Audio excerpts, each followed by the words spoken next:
Assalamualaikum warahmatullahi wabarakatuh. Selamat pagi semuanya. Bagaimana kabarnya hari ini? Saya harap semuanya dalam keadaan baik-baik saja dan juga sehat walafiat.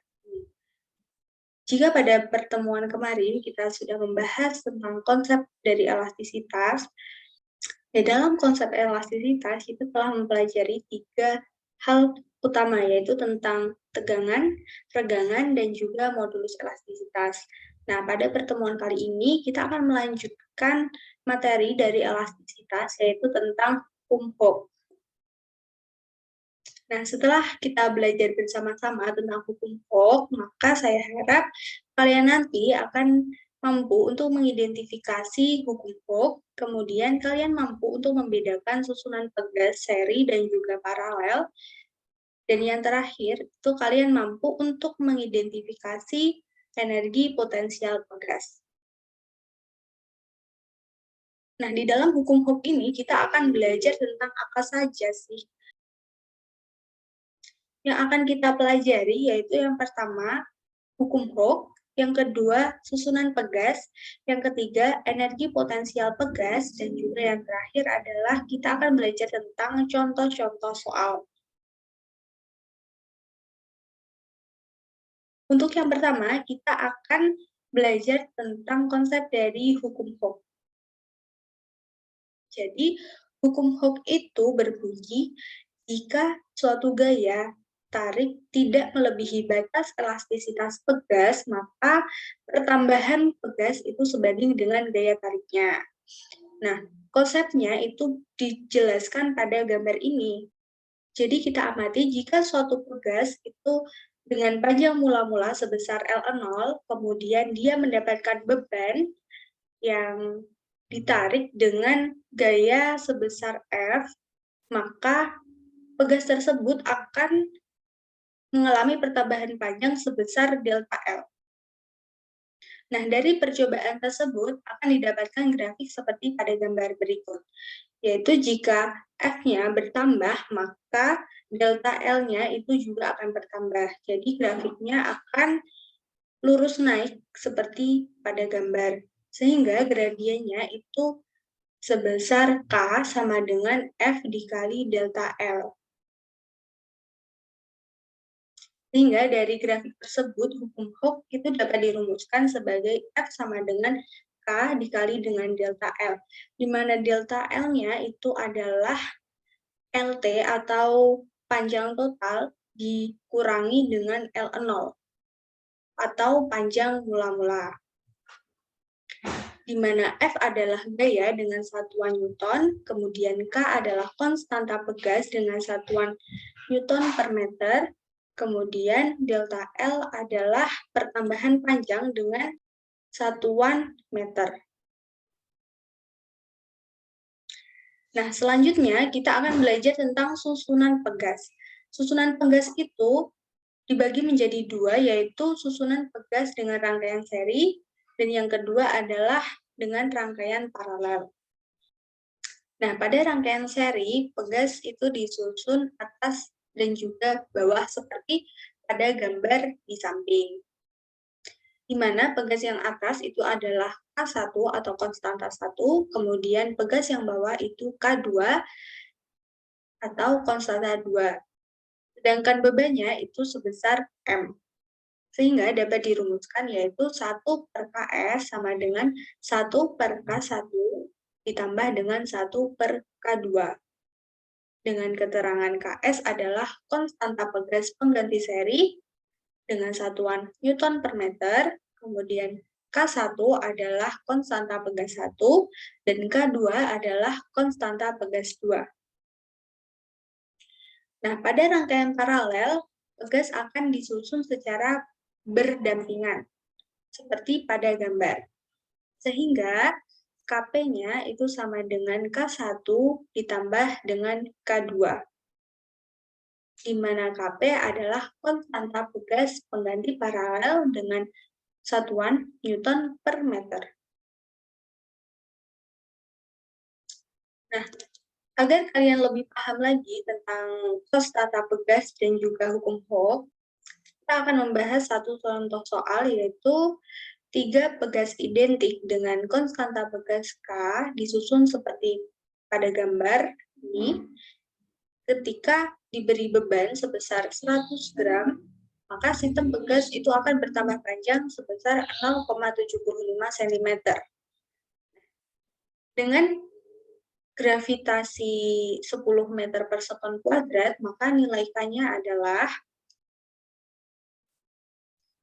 ketahui M-nya atau massa beban itu sebesar 100 gram. Karena massa mempunyai satuan kilogram, maka 100 gram itu sama dengan 0,1 kilogram. Kemudian delta L-nya itu diketahui sebesar 0,75 cm dan diubah dulu menjadi meter sehingga menjadi 0,0075 meter. Dan yang terakhir itu diketahui gravitasinya sebesar 10 meter per sekon kuadrat. Dan yang ditanyakan adalah nilai konstantanya itu berapa.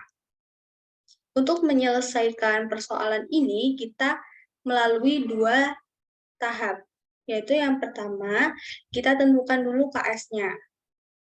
Nah, jadi 1 per KS sama dengan 1 per K1. Karena pegas yang atas ini diserikan dengan pegas yang bawah. Kemudian ditambah dengan 1 per 2K. Kok bisa 2K? Itu karena pegas yang bawah ini diparalelkan. Jadi K1 itu ditambah dengan K2, sehingga hasilnya menjadi 2K. Kemudian KS itu sama dengan 2K dikali K dibagi K plus 2K. Sehingga KS itu sama dengan 2K dibagi dengan 3. Ini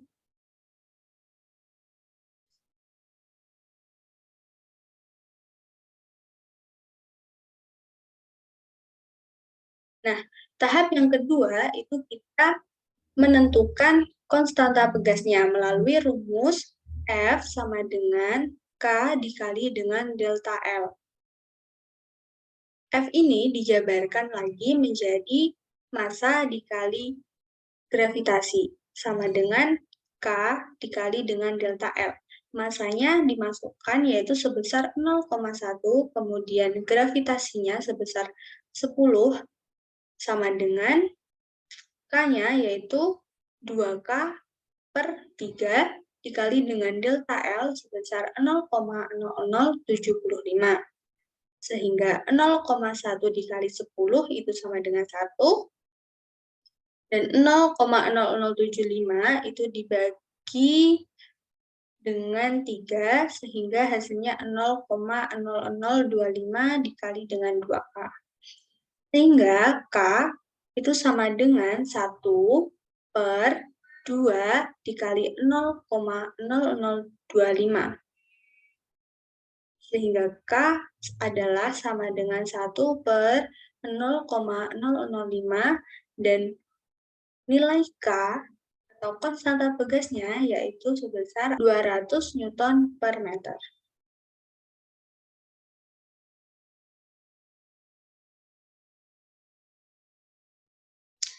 Nah, materi selanjutnya adalah tentang energi potensial pegas.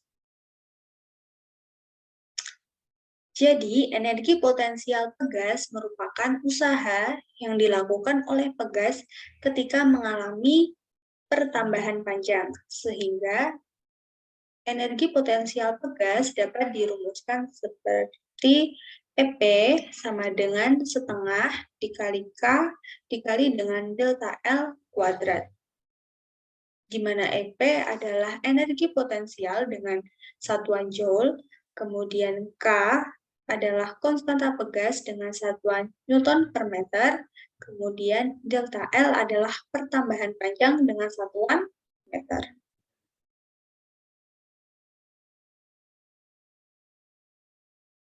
Nah, di sini ada contoh soal, yaitu sebuah tali karet diberi beban sebesar 300 gram dan digantung vertikal pada sebuah statik.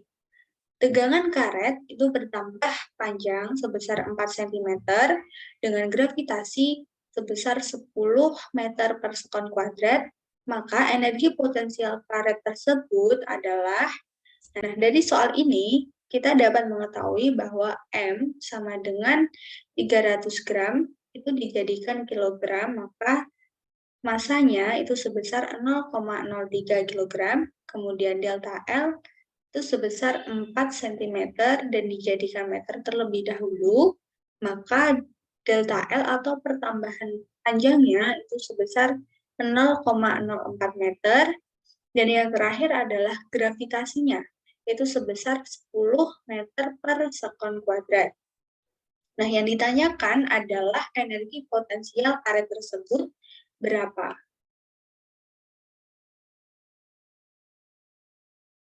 Nah, dari pembahasan sebelumnya diketahui bahwa rumus dari energi potensial itu sama dengan setengah K dikali dengan delta L kuadrat.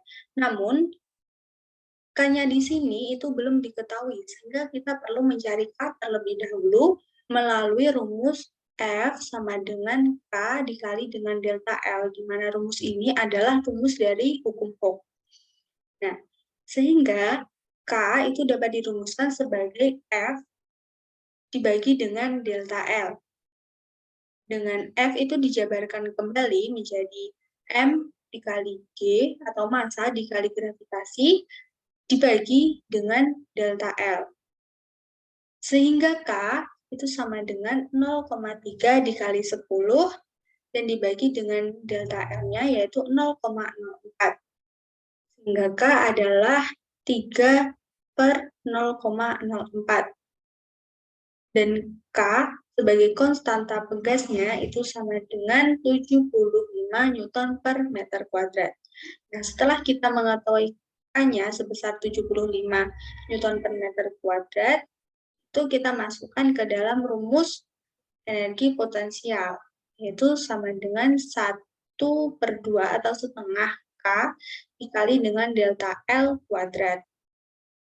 Nah, langsung saja kita masukkan ke dalam rumus, yaitu EP sama dengan setengah dikali 75 sebagai K-nya, konstanta pegasnya, dan delta L-nya adalah 0,04 kuadrat. Sehingga EP sama dengan setengah dikali 75 dikali 16 dikali dengan 10 pangkat min 4. Di sini berubah menjadi 16 dikali 10 pangkat min 4 karena 0,04 itu dikuadratkan. Jadi hasilnya menjadi 16 dikali 10 pangkat min 4. Sehingga EP diperoleh 600 dikali 10 pangkat min 4. Dan hasil dari energi potensialnya yaitu sebesar 6 dikali 10 pangkat min 2 Joule. Nah, pada pembahasan yang sudah saya jabarkan tadi, kita dapat mengetahui bahwa bunyi dari hukum Hooke yaitu jika gaya tarik tidak melebihi batas elastisitas suatu pegas, maka pertambahan panjang pegas itu sebanding dengan gaya tariknya. Kemudian kita juga sudah belajar tentang susunan pegas, yaitu ada rangkaian seri dan juga paralel, dan juga kita sudah membahas tentang energi potensial pegas. Maka itu saja yang dapat saya sampaikan. Semoga dapat dipahami dan juga bermanfaat untuk kita semua. Mohon maaf bila ada salah kata. Sekian dari saya. Wassalamualaikum warahmatullahi wabarakatuh.